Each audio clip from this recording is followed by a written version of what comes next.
I hope आप सब खैरियत से होंगे। तो ये हमारे 10th क्लास कंप्यूटर का कुछ डेफिनेशन है जो बाकी रह गई हैं, तो अब हम उसको थोड़ा सा डिस्कस कर लेते हैं।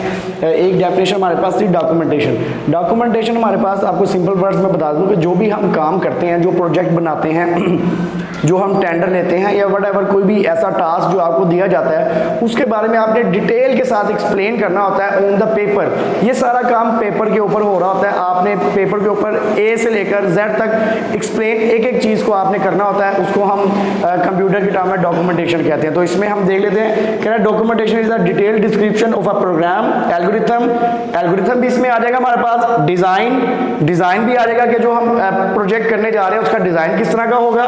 फिर उसके बाद कोडिंग मेथड्स आ जाएंगे कि कोडिंग मेथड्स में हम किस लैंग्वेज के ऊपर इसको एक्सप्लेन करेंगे, सी पे करेंगे, C++ पे, जावा पे या कोबोल पे या पाइथन पे, वट जिस पे भी हम करना चाहेंगे।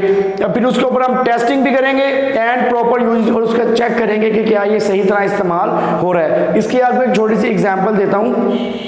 आजकल लाहौर में ऑरेंज लाइन ट्रेन बन रही है, अभी वो कंप्लीट नहीं हुई, लेकिन उसका डॉक्यूमेंट जो है वो अभी हमारे पास मौजूद है। आप इंटरनेट पे जाएं, गूगल पे जाएं, आप उसके डॉक्यूमेंट चेक कर सकते हैं। उसमें तमाम चीज़ें अवेलेबल होती हैं। उसमें हमारे पास क्या क्या चीज़ें होती हैं कि ये कहाँ से गुजरे, कैसे बनेगी, किस एरिया में बनेगी, किस किस रोड से गुजरेगी, किस तरह बनेगी, पहले क्या चीज़ बनेगी, फिर क्या चीज़ बनेगी, नेक्स्ट फिर उसके मटेरियल किस तरह का इस्तेमाल हम करेंगे, कितने अरसे में बनेगी, कहां कहां से गुजरेगी, कितने इसके स्टेशन होंगे और ट्रेन की लेंथ क्या होगी, ईच एंड एवरीथिंग हम उसके अंदर डिस्कस करते हैं। उसको हम डॉक्यूमेंटेशन कहते हैं और वो हमारे पास डिटेल डिस्क्रिप्शन होता है कि जो काम हमने करना होता है। इसी तरह अगर प्रोग्राम की बात करें, हमारे पास जो प्रोजेक्ट आता है, जो हमें कहीं से प्रोजेक्ट मिलता है या कोई टास्क मिलता है, हमने उसको परफॉर्म करना होता है, तो हम उसका डिटेल डिस्क्रिप्शन बनाते हैं, डॉक्यूमेंट्स बनाते हैं, ताकि ऑन द पेपर, ये सारा काम पेपर के ऊपर होता है, ताकि हमें पता लग जाए कि इसके अंदर हमने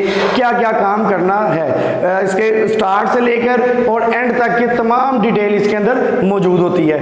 ये उनके लिए होता है कि ताकि अगर आपने कुछ यूज़र्स ऐसे होते हैं जिन्होंने डे बाय डे इसको चेक करना होता है, तो ये उनके लिए भी काफ़ी फ़ायदेमंद है। और उन लोगों के लिए भी काफ़ी फायदेमंद है कि जिन्होंने अपना प्रोग्राम को क्या करना होता है, या अपना जो सॉफ्टवेयर है, प्रोग्राम है, जो उनकी वेबसाइट है या वट कोई भी चीज़ है, तो उसको उन्होंने अपग्रेड करना है, उसमें कुछ चेंज करना है, तो उसको मॉडिफाई करना है। तो ये प्रोग्रामर के लिए बहुत इंपॉर्टेंट चीज़ होती है डॉक्यूमेंटेशन, ताकि वो देख सके कि जिस चीज़ को वो मॉडिफाई करने जा रहा है, चेंज करने जा रहा है, उसके अंदर क्या क्या पहले से काम हुआ हुआ है और मैंने किस जगह के ऊपर क्या चेंज करना है कि मैं जो चेंज करना चाह रहा हूँ वो ईजिली चेंज हो जाए। तो इसको हम डॉक्यूमेंटेशन कहते हैं। डिटेल डिस्क्रिप्शन होता है प्रोजेक्ट के बारे में, जो जो आपने काम करना है। फिर हमारे पास है एल्गोरिथम पहले भी पढ़ा था, तो आपको बताया था कि नेक्स्ट आपको डिटेल से बताएंगे कि एल्गोरिथम हमारे पास क्या होता है। किसी भी काम को करने के लिए हमारे पास जो जितने भी हम स्टेप बनाते हैं वो हमारे पास एल्गोरिथम कहलाता है। इन सिंपल वर्ड्स आप देखते हैं, एल्गोरिथम इज अ फाइनाइट का मतलब है जो आप स्टेप करेंगे वो लिमिटेड होंगे, वो स्टेप हमारे पास लिमिटेड होंगे। ये नहीं हो सकता कि हम उसके अंदर ऐसी चीज़ें भी एंटर कर लें जो हमारे लिए फ़ायदेमंद ना हो।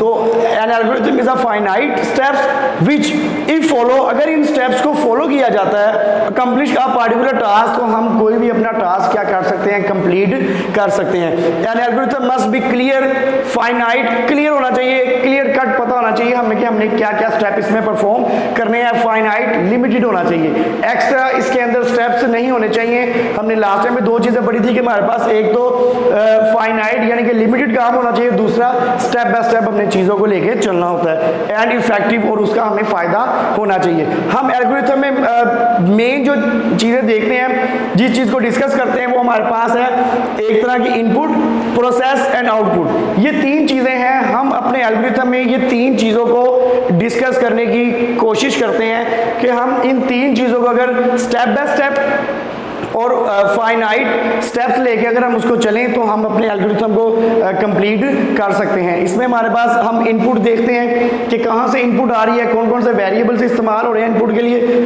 फिर हम एल्गोरिथम में देखते हैं उसमें क्या प्रोसेस हो रहा है, क्या काम हो रहा है। फिर उसमें हम देखते हैं कि इसकी आउटपुट हमारे पास क्या आ रही है। तो ये हमारे पास एक एल्गोरिथम कहलाता है। Just like a to do list होता है कि आपने क्या करना है, क्या क्या काम है जो हमने परफॉर्म करने हैं अपने सॉफ्टवेयर पे या अपने प्रोग्राम पे। तो उसमें हम नॉर्मली ये 3 स्टेप इस्तेमाल करते हैं। पहला है इन्वेस्टिगेशन, हम अपने प्रोजेक्ट में इन्वेस्टिगेट करते हैं कि हमने क्या क्या काम करने हैं, जो जो हमने काम करने हैं उसको हम आइडेंटिफाई कर लेते हैं, वो हम लिख लेते हैं। फिर हमारे पास आता है प्रीलिमिनरी एल्गोरिथम।